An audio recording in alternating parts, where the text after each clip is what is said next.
పీసీఓఎస్ని పిఎంఓఎస్ అని ఎందుకు పిలవాలనుకుంటున్నారు? పీసీఓఎస్ అని పేరు సైంటిఫికల్గా కరెక్టా కాదు? అయితే ఉమెన్స్ పీసీఓఎస్ ఉన్నాయని అనుకుంటున్నారో వాళ్ళకి యాక్చువల్గా సిస్ట్ ఉన్నాయని అనుకుంటున్నారు. బట్ సిస్ట్ పీసీఓఎస్ ఉన్న వాళ్ళకు ఉండవు. మరి అవి ఏంటి?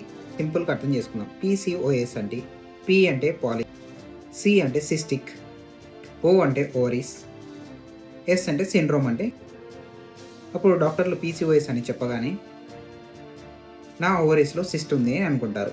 ఇప్పుడు మోడర్న్ సైన్స్ ఏం చెప్తుందనంటే అవి సిస్ట్ కావు. నార్మల్గా ఎవ్రీ మంత్ ఒక ఎగ్ మెచ్యూర్ అవుతుంది, అది రిలీజ్ అవుతుంది. కానీ పీసీఓఎస్లో ఏం జరుగుతుంది? పీసీఓఎస్లో చాలా ఫాలికల్స్ రిలీజ్ అవుతాయి, బట్ అన్నీ మెచ్యూర్ అవ్వవు, మధ్యలోనే ఆగిపోతాయి. ఇప్పుడు డాక్టర్లు స్కాన్ చేసినప్పుడు చిన్న చిన్న సిస్ట్లా కనబడతాయి. సో వీటిని డాక్టర్స్ సిస్ట్ అని పిలిచేవారు. కానీ ఇప్పుడు అవి ట్రూ సిస్ట్ అని అనట్లేదు, అవి ఇమ్మెచ్యూర్ ఫాలికల్స్ అని అంటున్నారు. సో ఇది పీసీఓఎస్లో మనం ఇంప్లిమెంట్ చేసుకుందాం.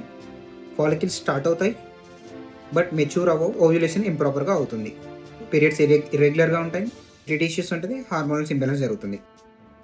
ఇప్పుడు ఇన్సులిన్ రెసిస్టెన్స్. మన బాడీలో ఇన్సులిన్ హార్మోన్ ఉంటుంది. మనం తీసుకున్న ఫుడ్లో షుగర్ని ఎనర్జీ లాగా కన్వర్ట్ చేస్తుంది. బట్ ఇదే పీసీఓఎస్లో ఏమవుతుందంటే ఇన్సులిన్ సరిగ్గా వర్క్ చేయదు. సో అందువల్ల మనకు హార్మోనల్స్ ఇంబ్యాలెన్స్ ఎక్కువగా జరుగుతుంది. దానివల్ల weight gain, acne, irregular periods వచ్చేస్తుంది. ఇన్సులిన్ పెరిగిపోద్ది, మేల్ హార్మోన్ పెరిగిపోతుంది, ఓవ్యులేషన్ డిస్టర్బ్ అవుతుంది, ఇరెగ్యులర్ పీరియడ్స్ అవుతాయి, యాక్నీ వస్తుంది, ఫేషియల్ హెయిర్ వస్తుంది, ఇన్ఫెర్టిలిటీ డెవలప్ అవుతుంది. ప్రాబ్లం ఓవరీస్ ఒకటే కాదు. సో ఫీమేల్స్లో మేల్ హార్మోన్ ఎలా ఎఫెక్ట్ చేస్తుంది? అందరి ఫీమేల్లో కొద్దిగా మేల్ హార్మోన్ ఉంటుంది. సో అది పీసీఓఎస్ కండిషన్స్లో మేల్ హార్మోన్ ఎక్కువైపోతుంది. దానివల్ల ఫేషియల్ హెయిర్, యాక్నీ వస్తాయి. దీన్ని హైపర్ ఆండ్రోజనిజం అని అంటారు. చాలామంది ఉమెన్స్కి వెయిట్ గెయిన్ తగ్గదు. వాళ్ళు అప్పుడు డిసప్పాయింట్ ఫీల్ అవుతారు. నాకు డిసిప్లిన్ లేదు, ఇర్రెగ్యులర్ ఫుడ్ హ్యాబిట్స్తో ఉంటున్నాను అని వాళ్ళు ఫీల్ అవుతారు.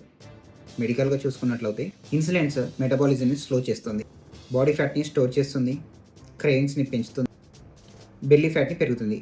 సో బెల్లీ ఫ్యాట్ పెరిగితే మళ్ళీ ఇన్సులిన్ పెరుగుతుంది. ఇప్పుడు ఫెర్టిలిటీ గురించి.